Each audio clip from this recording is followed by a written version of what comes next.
नमस्कार, कृषि से जुड़ी जानकारी की दस्तक सीधा किसान के घर तक। स्वागत है आप सभी का किसान मित्रों के प्रति समर्पित हमारे खास कार्यक्रम पूसा समाचार में। मैं आपके साथ डॉक्टर कपिला शेखावत, वरिष्ठ वैज्ञानिक सस्य विज्ञान, एवं मैं डॉक्टर ज्ञान मिश्रा, प्रधान वैज्ञानिक आनुवंशिकी। शुरू करते हैं आज का एक खास अंक, जिसमें हम दर्शकों को ट्राइकोडर्मा से बीज उपचार एवं गेहूं में सूक्ष्म पोषक तत्वों की कमी के लक्षण एवं प्रबंधन की जानकारी देंगे। खेत से बागान तक एवं कीट से व्याधि तक किसान भाई लगातार अपनी खेती किसानी से जुड़ी समस्याएं हमारे व्हाट्सएप नंबर 9560297502 पर भेज रहे हैं, जिसका समाधान हम पूसा व्हाट्सएप सलाह सेगमेंट में आपके साथ साझा करेंगे। और इस अंक के अंत में मौसम खबर। फसलों में अच्छी उपज लेने हेतु रोग प्रबंधन का एक विशेष महत्व है। समेकित रोग प्रबंधन हेतु रासायनिक उपचार के साथ ही साथ जैविक विकल्पों पर भी आजकल किसान भाइयों का रुझान बढ़ रहा है। बिल्कुल, और ट्राइकोडर्मा इस दिशा में किसान भाइयों के लिए एक बहुत अच्छा विकल्प है। ट्राइकोडर्मा द्वारा किन फसलों में किस प्रकार बीज उपचार किया जाए, विस्तार से बता रहे हैं पूसा संस्थान के हमारे विशेषज्ञ डॉक्टर लक्ष्मण प्रसाद। ट्राइकोडर्मा लगभग 1 दर्जन से ज्यादा बीमारियों को रोकता है। तो सबसे पहले हम आपको दिखाते हैं कि कैसे हम बीज उपचार करेंगे। अगर हमको पाउडर फॉर्म में ट्राइकोडर्मा मिलता है तो उसका उपचार जो रासायनिक फफूंदनाशक है उससे बिल्कुल अलग तरीके से करेंगे, क्योंकि ट्राइकोडर्मा एक बहुत ही हल्की फंगस होती है जो कि पानी में डालने पर ऊपर तैर जाती है। और जब पानी में डालने पर ऊपर तैर जाएगी और फिर उसके बाद हम बीज डालेंगे तो बीज नीचे जाएगा और ट्राइकोडर्मा ऊपर तैरता रहेगा, तो वो बीज के संपर्क में नहीं आ पाता। इसीलिए इसकी विधि बिल्कुल उसके उल्टे है जैसे कि हम रासायनिक फफूंदनाशक से करते हैं। तो वो हमको दिखाते हैं कि इसकी कैसे किया जाए। करो, डालो। जैसे बीज को पहले हम किसी बर्तन में कर लें, उसमें फिर हम थोड़ा सा पानी डालें।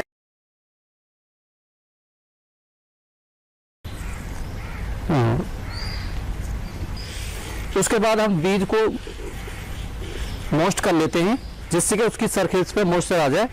फिर उस बीज को हम किसी ट्रे में या पॉलीथीन शीट पर डाल करके ऐसे करके डाल लेंगे और इसके ऊपर फिर हम पाउडर को छिड़क देंगे। ये हम तोल करके डालते हैं इसे। इसकी जो मात्रा है 5 से 10 ग्राम प्रति किलो बीज के हिसाब से रखते हैं। अगर बड़ा बीज है तो आप 5 ग्राम रखें और छोटे साइज का बीज है तो 10 ग्राम रखें।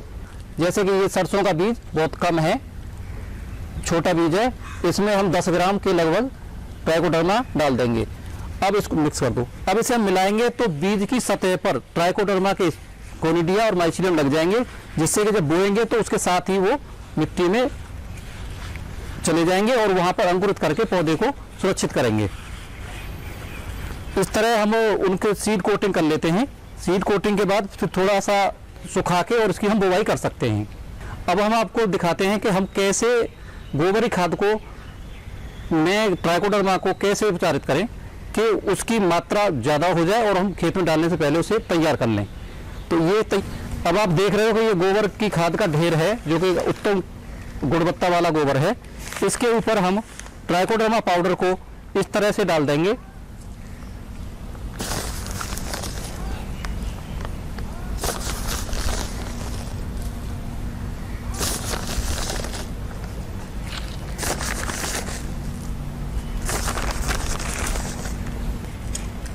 इसको हम इस तरह मिला देंगे।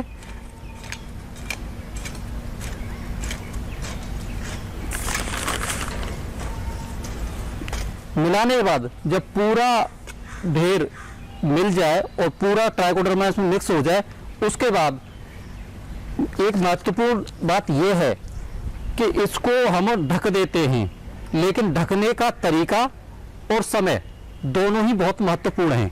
उसके लिए हम क्या करते हैं कि अगर गर्मियों के दिनों में हम गोबर की खाद में मिक्स करके ट्राइकोडर्मा को मल्टीप्लाई कर रहे हैं तो हम जूट की बोरी से उसे ढकेंगे और छायादार जगह पर 15 दिन के लिए छोड़ देंगे। और अगर हम सर्दियों के दिनों में कर रहे हैं तो उसे हम पॉलीथीन की शीट से ढकेंगे। उसे हम इस तरह ढक देंगे। छोड़ इस तरह से ढक के और यहाँ पर ईंटें लगा देंगे चारों तरफ और फिर 5 से 7 दिन के अंतराल पर एक टर्निंग दे देंगे इसमें और दोबारा से ढेर बना के फिर से ढक के छोड़ देंगे और जिस दिन हमें उपयोग में लाना है उस दिन पॉलीथीन हटा के फिर से हम उसे उपयोग कर लेंगे। फसलों के उचित विकास के लिए सूक्ष्म पोषक तत्वों का विशेष महत्व है। गेहूं उत्पादन वाले क्षेत्रों में आजकल सूक्ष्म पोषक तत्व जैसे आयरन, जिंक और मैग्नीज की कमी अक्सर देखी गई है। जी, और किसान भाइयों को इन सूक्ष्म पोषक तत्वों की कमी के लक्षण की सही पहचान होनी चाहिए। उचित समय पर इनका प्रबंधन किस प्रकार किया जाए, इसकी विस्तृत जानकारी दे रहे हैं हमारे संस्थान के विशेषज्ञ डॉक्टर SP दत्ता। मुख्य रूप से आज हम जिंक, मैंगानीज, आयरन और बोरॉन के बारे में बात करेंगे। जो सूक्ष्म पोषक तत्व की कमी की लक्षण गेहूं में कैसे होता है उसका बारे में समझ लेते हैं।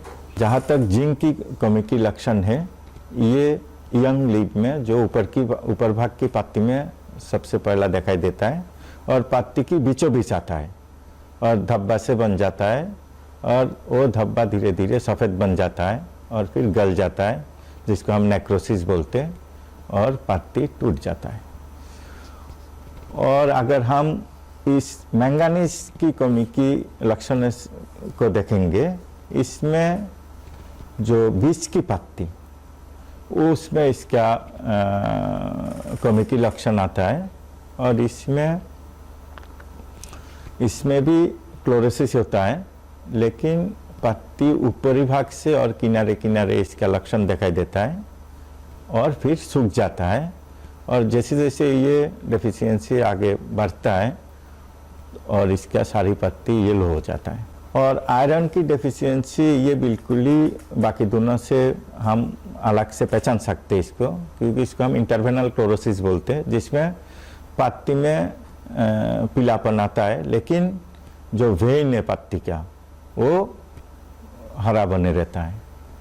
और ये धीरे धीरे जब प्रोग्रेस होता है, पत्ती गलन हो जाता है, नेक्रोसिस जिसको बोलते हैं, और पत्ती मर जाता है, ड्राई हो जाता है।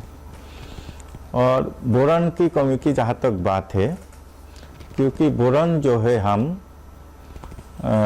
बोरॉन की जो ज़रूरत जो फ्लावर और फ्रूट और ग्रेन इसका सेटिंग में ज़रूरत पड़ता है, लेकिन फिर भी इसका पत्ती में उसका डेफिशिएंसी सिम्टम दिखाई देता है, जिसमें जो गेहूं की पत्ती में आरी जैसे बन जाता है किनारे किनारे से, और फिर धब्बा बनता है और पत्ती टूट जाता है।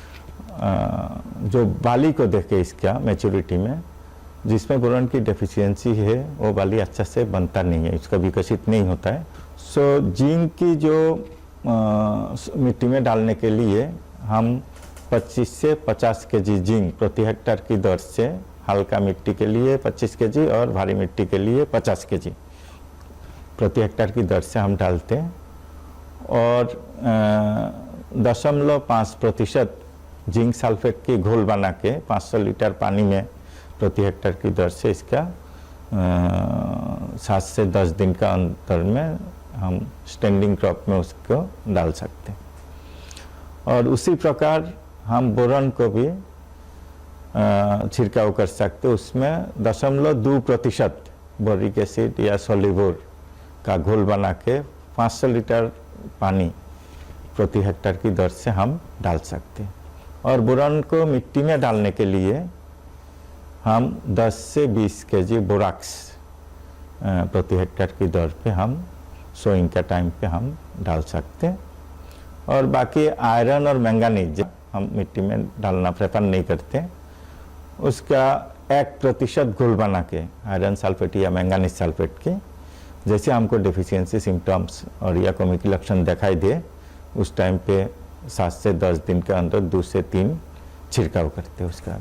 लेकिन एक बात बहुत ही महत्वपूर्ण है जो हमको याद रखना चाहिए, चाहे कोई भी माइक्रोन्यूट्रिएंट हो और कोई भी सॉइल हो, हम फार्म यार्ड मैन्योर, FYM और बाकी जो जैविक खाद डालना से उसका कमी काफ़ी हद तक नहीं आता है। किसान भाइयों, पूसा संस्थान के कृषि तकनीकी सूचना केंद्र यानी अटीक में विभिन्न फसलों के उन्नत बीज उपलब्ध हैं। आप हमारे संस्थान के अटीक से ये बीज प्राप्त कर सकते हैं तथा अधिक जानकारी हेतु दिखाए जा रहे नंबर पर संपर्क भी कर सकते हैं।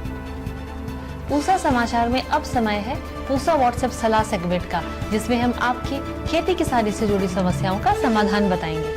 शिवपुरी मध्य प्रदेश से चंद्रभान धाकड़ जी ने टमाटर के पौधों के सूखने की समस्या बताई है। आपकी फसल में टोमेटो लीफ कर्ल नामक रोग का प्रकोप हुआ दिख रहा है, जो कि कीटों से फैलता है। सर्वप्रथम रोग ग्रसित पौधों को खेत से हटा दें तथा कीटों के रासायनिक नियंत्रण हेतु इमिडाक्लोप्रिड की लगभग 80 मिलीलीटर मात्रा को 200 लीटर पानी में घोल बनाकर 1 एकड़ की दर से छिड़काव करें।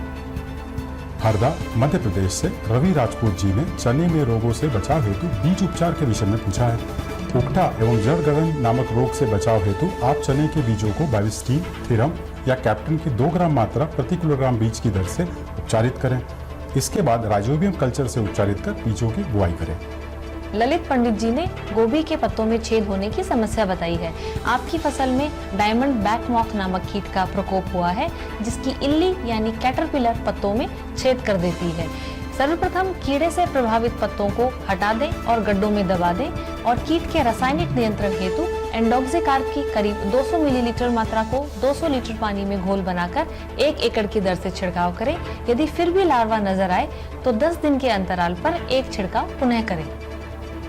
मथुरा उत्तर प्रदेश से सुधीर अग्रवाल जी ने आलू के खेत में बुआई के बाद बारिश के कारण जल भराव की समस्या बताई है। यदि आपके खेत की मिट्टी हल्की बलुई है तो स्वतः ही जल निकास हो जाएगा। यदि बुआई के समय आलू में हल्का फुटाव था तो जर्मिनेशन भी हो जाएगा और बारिश के कारण यदि आलू के ऊपर से मिट्टी हट गई है तो पुनः मिट्टी चढ़ा दें। आइए जानते हैं आने वाले सप्ताह देश भर में कैसा रहने वाला है मौसम का हाल मौसम खबर में। भारत मौसम विज्ञान विभाग द्वारा दिए गए मौसम पूर्वानुमान के अनुसार 24 से 26 अक्टूबर के दौरान तमिलनाडु, पुडुचेरी, कराईकल, केरल और माहे में कुछ स्थानों पर बिजली और गरज के साथ भारी वर्षा तथा लक्षद्वीप में कुछ स्थानों पर बिजली और गरज के साथ बौछारें पड़ने की संभावना है। 24 अक्टूबर को जम्मू कश्मीर, लद्दाख, हिमाचल प्रदेश, उत्तराखंड, पंजाब, हरियाणा, चंडीगढ़, दिल्ली और राजस्थान में कुछ स्थानों पर बिजली, 30 से 40 किलोमीटर प्रति घंटे की गति से तेज हवा और गरज के साथ बौछारें पड़ने की संभावना है। 27 से 29 अक्टूबर के दौरान दक्षिणी प्रायद्वीपीय भारत में कुछ स्थानों पर भारी वर्षा होने की संभावना है। पूर्वोत्तर भारत में कुछ हिस्सों, जम्मू कश्मीर, लद्दाख और गोवा में कुछ स्थानों पर छिटपुट वर्षा की संभावना है। प्रिय किसान भाइयों, बहनों एवं दर्शकों, आशा करते हैं कि पूसा समाचार का यह भी पिछले अन्य अंकों की तरह आपकी खेती किसानी से जुड़ी समस्याओं के समाधान में बहुत ही सहायक सिद्ध होगा। आप सभी दर्शकों से निवेदन है कि ज्यादा से ज्यादा संख्या में हमारे संस्थान के चैनल को सब्सक्राइब करें और पूसा समाचार के हर अंक का लाभ उठाएं। आप फेसबुक और ट्विटर के माध्यम से भी हमसे जुड़ सकते हैं। कृषि से जुड़ी समस्याएं या अधिक जानकारी हेतु आप हमें दिखाए जा रहे नंबर को व्हाट्सएप करें, साथ ही अपना नाम और पता अवश्य लिखें। आपके सुझाव और प्रतिक्रियाएं हमें हमारे इस कार्यक्रम को और बेहतर बनाने में बहुत ही मददगार सिद्ध होते हैं। कृषि की दिशा में यदि लाने हो नवाचार तो देखते रहिए हमारा साप्ताहिक कार्यक्रम पूसा समाचार। आपकी समस्याओं से जुड़ा एक अन्य महत्वपूर्ण अंक लेकर अगले शनिवार हम फिर हाजिर होंगे। तब तक लेते हैं इजाजत। नमस्कार।